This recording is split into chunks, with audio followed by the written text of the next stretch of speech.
Hi guys, welcome to a new video here on the second channel. Today we want to talk about 360 cameras and specifically about the Insta360 X4. In one of the upcoming videos we're going to talk about the mount for 360 cameras, specifically in windsurfing. So what is the best way to mount it, what are the different options. But today we want to talk specifically about why we choose to work with Insta360 rather than with other action cameras and how to set it up and how to use it best. But more about that in the other video. Like I said, we'll link it down below. We also have an affiliate link for the Insta360 in case you want to get one for yourself. We'll also link that down below. You're going to get a free selfie stick. So first of all, why Insta360? And a little disclaimer straight away, we work together with Insta360. And actually my first collaboration with Insta360 goes back, I think, about 5 or 6 years. Today I'm going to show you the Insta360 1X, and this is actually the mount I'm using. And the way this camera works is it's a 360 camera first of all, so it has 2 lenses and it captures all around. I think I have been one of the first ones to use 360 cameras in water sports. Back then people were still asking whether there's a drone following me or how this works. And back then we were still using a venture case around the camera to make it waterproof. Those were the very beginnings, and I always liked using the Insta360 for various reasons. We're going to show you some of the very first footage from back then. I also made a review back then about the camera. I'll link everything down below. And fast forward to about 2 years ago, we started working with the GoPro Max instead, so the GoPro 360 camera. And we've been using it up until recently, but we started using it less and less because we were not quite happy with the quality. It didn't feel appealing to us. It was also a little bit of a hassle to work with, so we reached out again to Insta360 and were able to do a little collaboration, which is why we're standing here right now. And we have a direct comparison to the GoPro we used before and the Insta360 we have now.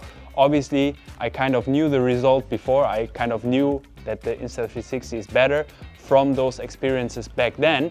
And that's pretty much what happened. So we started using the Insta360 and immediately we were like, wow, this is just so much better in terms of image sharpness, in terms of colors, in terms of intuition, like using the camera, using the footage later on. It's just everything is so easy and smooth, and that's basically why we much prefer the Insta360 over the GoPro. So this winter in Tenerife we still used the GoPro Max, and Amado, who stayed with us, he was using the Insta360, and therefore we kind of have a direct comparison between the two in the same light, in the same spot, in the same day. So we're going to show you right now a little comparison between the two different cameras, GoPro Max versus Insta360, and I think you can instantly see the difference here between the two cameras and why we chose to go with the Insta360.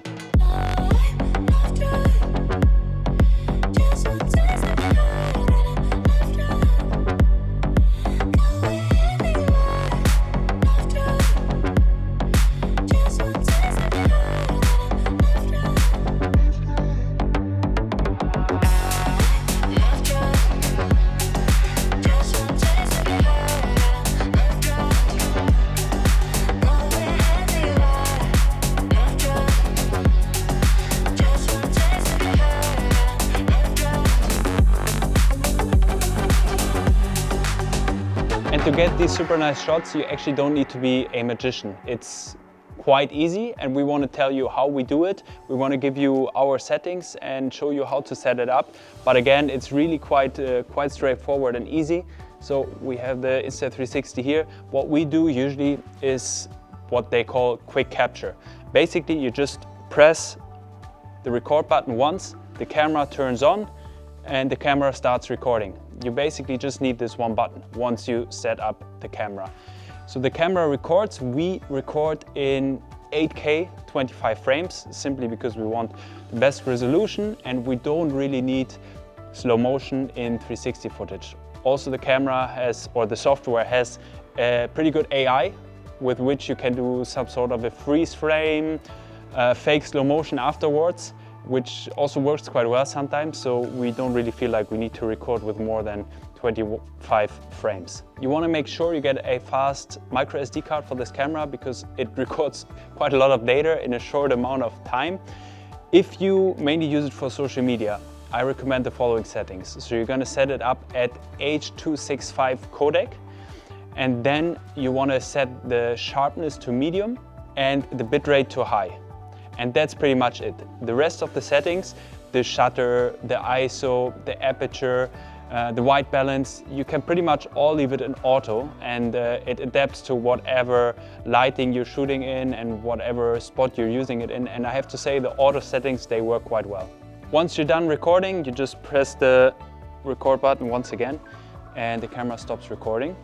And you have the footage on your phone straight away. So you'll find your freshly recorded shot in the album. I'm gonna select this one, which is the one with the unicorn mount.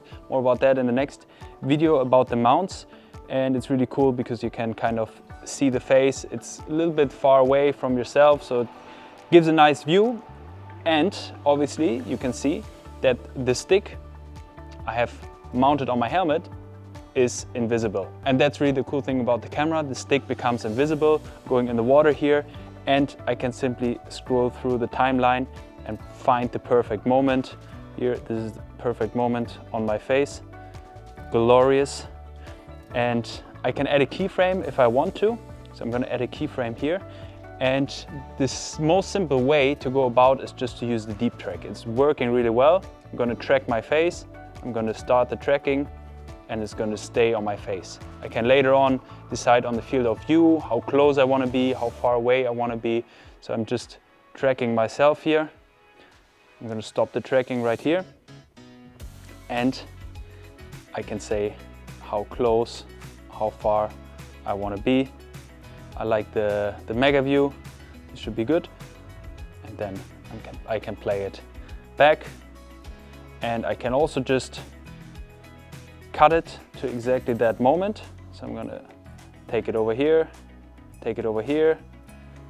and simply say, yes, that's what I want. Now I have just that clip. And then you can simply export it for Instagram, for example. You're just gonna go to 1080p, bitrate not that high, somewhere between 7 and 10. You just export it, and it super quickly exports your file, and you can view it back. Another way to go about is the keyframing. You go to the moment you like in your video. Here I'm crossing the waves. I'm gonna select the keyframe by clicking on the plus, and I can just choose where I want the camera to be in this exact moment. So here I'm right behind myself. I added the keyframe, I play it back, and I can choose where I want the next keyframe to be. Let's say I want it right before this wave here. So right now I can change the view, I can zoom out a bit, and I can add another keyframe. That means the shot, the camera angle will stay in this position at this moment in time. Here I'm going in a really dodgy jibe because it was quite windy there, and I can add another keyframe. That way, when I play it back, the camera will come around with me, which is super cool. Another shot I like here is that jump. I'm just gonna keyframe it quickly with you together. I wanna see my face up in the air and the landing. Gonna add another keyframe here. So this is what it will look like.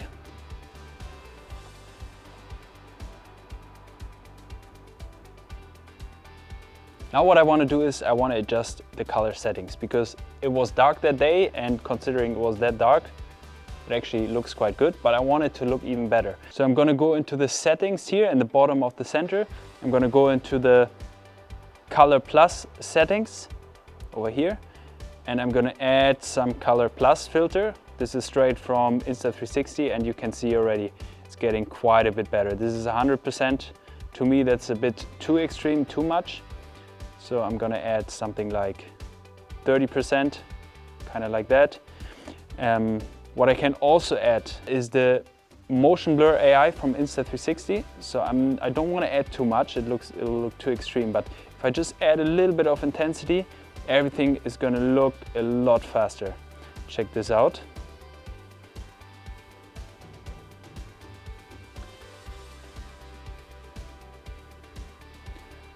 Now it just looks a little bit more cinematic because you have this speed effect, the motion blur. I think it looks super cool. So I'm gonna keep it at that. And I'm super happy with this shot. The colors, the speed, everything looks spot on.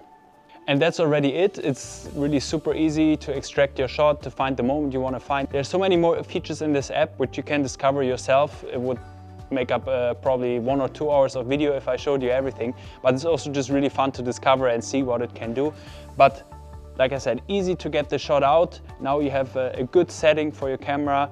You know what to do with the colors. You know how to extract your shot, how to place it perfectly. So if you have a camera already, you now know how to set it up perfectly. You know how to adjust the colors. You know how to get your shot.